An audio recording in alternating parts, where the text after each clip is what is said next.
Hello, hello, my friends. I am back with another candle review. Today we are going to be talking about Kringle Candle Reserve Fresh Baked Bread.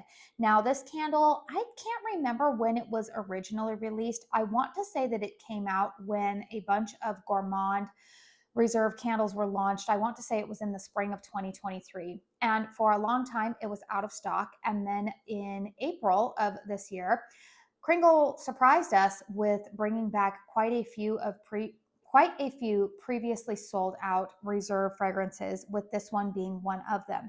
At the time that I am filming this video, it is still currently listed as being in stock, and so I thought it would be helpful to get a review out for all of you in case you have been eyeing it. So this is part of their reserve line. This vessel retails for $34.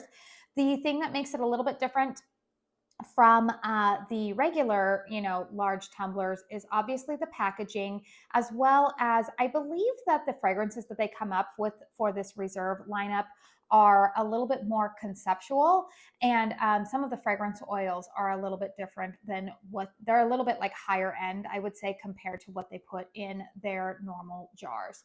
So you can see that the packaging on it is a black jar, and you can see that the flames are visible through it, which I kind of like that they adjusted that. Originally, they had those matte black jars and you couldn't see the flame through it.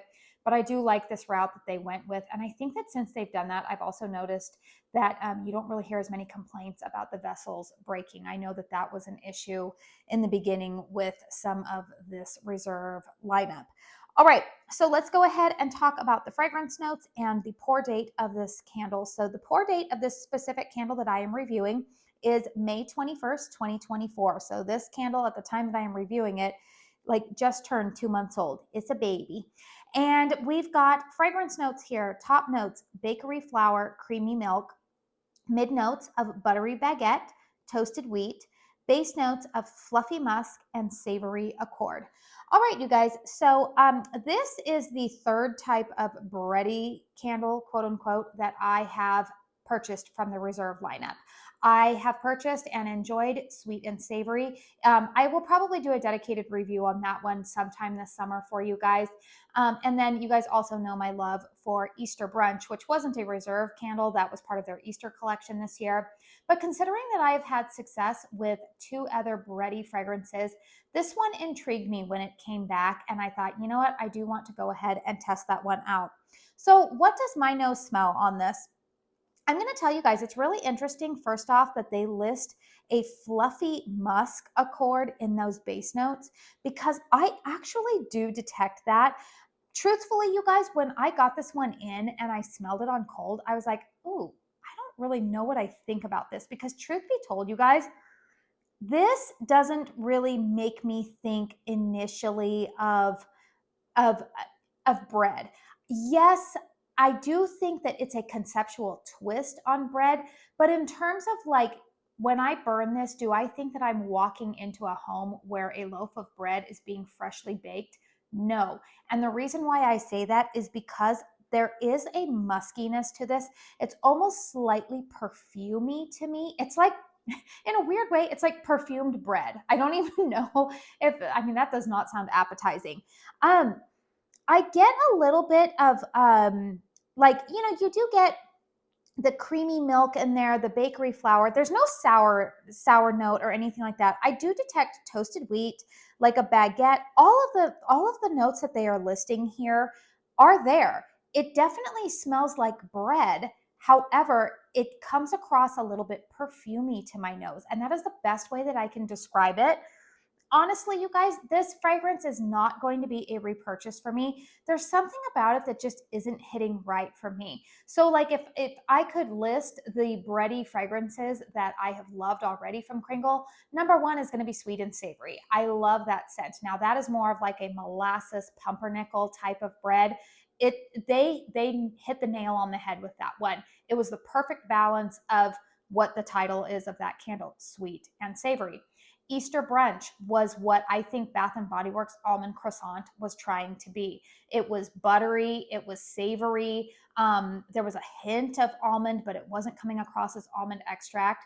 This one to me is like a white bread. It's like a baguette or like like a Italian style type of bread. It's not like a sourdough bread, which maybe that's why I'm kind of thrown off, because truth be told, you guys, that's what type of bread I usually bake for my family. So I'm used to more of like a sourdough bread type of smell. But what I'm telling you is that whatever they have used there to come away with like a fluffy musk accord, that is definitely what I'm smelling. I don't know if they're using that to try to replicate maybe like a yeasty component, because a lot of breads do have a yeasty element, do have yeast in them. You know, obviously we need the bread to rise. Um, but yeah, you guys, the fragrance of this one, the best way that I would describe it to my nose personally is that it smells like perfumey bread, perfumey white bread. I guess that's the best way that I could describe it. So let's go ahead and talk about the performance of this candle. This one has actually been burning for quite some time, you guys. I think I've had this candle burning for almost 5, maybe 6 hours. So you can see that it's definitely starting to develop some carbon balls there on the wicks, but the wicks are performing well. I never really have issues with my Kringle wicks leaning or losing wicks on these. You do see some carbon residue in the wax, but that is not affecting the fragrance. We've got good, strong flames going on here. Now, let's talk about strength and throw on this one, because this is where things vary a little bit. If you are curious to know the layout of my home and environmental factors that can sway my opinion about how well a candle performs, I do have all of that listed in the description box down below. So make sure you check that out, because all of us have different sized homes and different environmental factors that can really impact a candle's performance. I'm going to tell you guys, this one for me, it's around a 5 in terms of strength and throw. When I place it into like a bedroom, I can definitely smell it. It's not smack me in the face, but it's definitely a noticeable fragrance, but it just kind of stays within a smaller room, and those have lower ceilings. When I place this candle out into my open concept living room, it gets lost. The fragrance is definitely lost. It has a hard time really projecting throughout my living room. Definitely can't smell it going into the kitchen. Now, if I place a hurricane on it, I would say anytime I put a hurricane on most of my candles, it usually bumps up the strength and throw by about 2 notches. So I would give it about a 7. It's still like a high medium. It's still, when I put a hurricane on it, does not really throw all the way into my kitchen from my living room. But you know what? That's okay, you guys. Truthfully, I like having fragrances like this in my collection, usually to kind of, I want to say, accentuate a lot of like natural fragrances that are occurring when I am cooking. So, for example, this is a fragrance that I might burn if I am making Italian food. You know, I might have some garlic bread in the oven. It's not anything that's going to be offensive. Maybe I'm making some chili, or maybe, I don't know, just anything that you think like bread might accommodate or go with a dinner dish. I feel like this is a good fragrance to just kind of enhance the fragrance profile going on in your home. But like I said, you guys, this is not going to be a world beater. This is not a smack you in the face, strong type of fragrance. And truthfully, you guys, because it's a fragrance that I don't really see myself repurchasing, for me personally, I'm okay with that. However, I do believe that it should be a little bit stronger, given that these are the quote unquote reserve candles, that they are a little bit pricier, and that they very rarely go on sale. So I guess I could say, it does get 1 thumb up from me in terms of like the actual burn performance is pretty good. But can I give it a full 2 thumbs up? No. It's just, for me personally, it's not my favorite. It's not going to be a repurchase. But I know a lot of people were really excited to see it return. And again, you guys, fragrance is very, very subjective. And yeah, that's just kind of where I'm going to go with that. So I am a Kringle Candle brand ambassador. This candle was not sent to me in PR. I did purchase this with my own money. I actually purchased it when that reserve restock happened back in early April.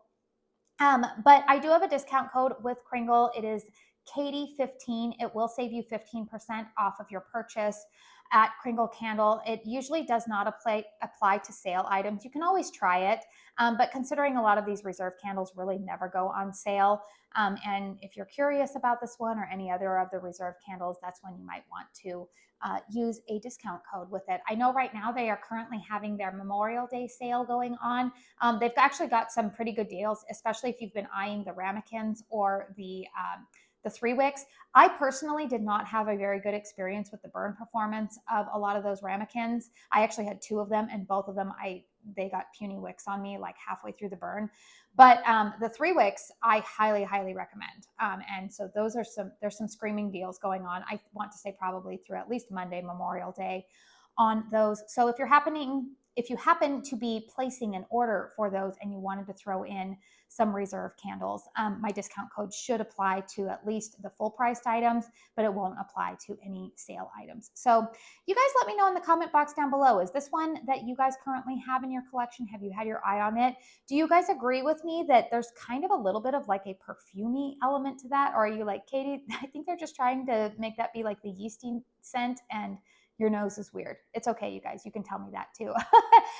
Just find a respectful way to do it. I don't mind. But yeah, I'm only one member of the fragrance community, and always, be searching for other reviews in case you want more before making a purchase. But yeah, I think this one's going to be a one and done for me.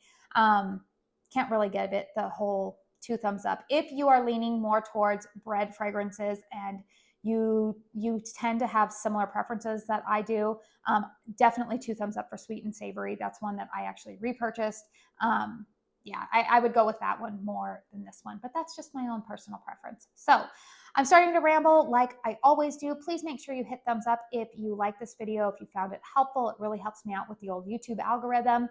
Subscribe if you're new. I love to talk about candles here on my channel. I do a lot of dedicated reviews like this. I have an empty series. I have a candle collection series where I hold myself accountable and let you guys know how many candles are currently in my collection, what I'm decluttering, what I'm bringing in, all that kind of stuff, hauls, everything in between. So if you like candle content, I think you will want to stick around here.